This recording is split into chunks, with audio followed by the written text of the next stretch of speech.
Comencem pel tema del Patibel. Com sabran,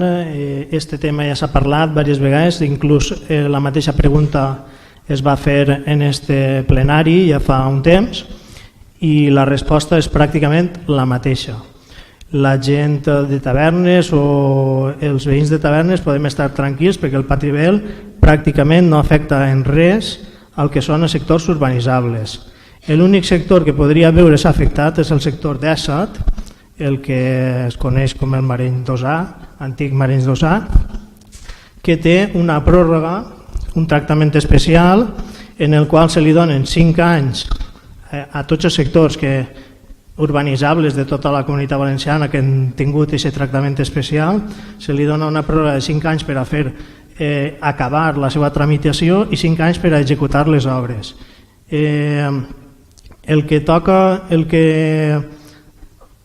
fa que este tema del Patibel en el sector d'Èsset no siga significatiu és que hi ha una part de l'articulat que dona un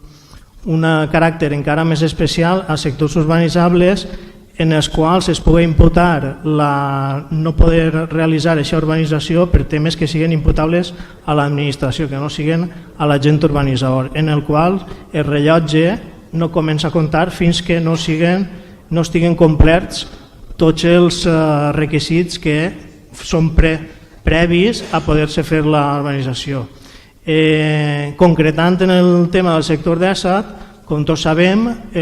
tenim el condicionant del Pla General en el qual no es pot realitzar la urbanització del sector d'Èsset fins que no s'execute la depuradora. Aleshores, com que la depuradora no està executada, no comença a comptar el rellotge per a aquests 5 anys de tramitació més 5 anys d'urbanització. Aleshores, fins que la depuradora no estigui executada, no comencen a comptar aquests 5 anys. Per tant, de moment estiguem tranquils i seguim treballant per a que l'agent urbanitzador i també saben que així s'ha preguntat moltes vegades com està el tema de la depuradora, que nosaltres ho hem explicat, que estem fent tota la tramitació i complint amb el conveni que tenim amb la Generalitat. Està redactant-se, després de ja haver-se fet tota la redacció de projectes i haver-se passat els informes corresponents a les administracions, està redactant-se el pla especial per a poder obtindre els terrenys i poder obtindre l'autorització d'impacte ambiental per a poder implantar l'estació de depuració en les terres del tancat. I ahí estem fent aquesta tramitació, fent el que li correspon a l'Ajuntament i esperem que quant antes poder donar el pas següent.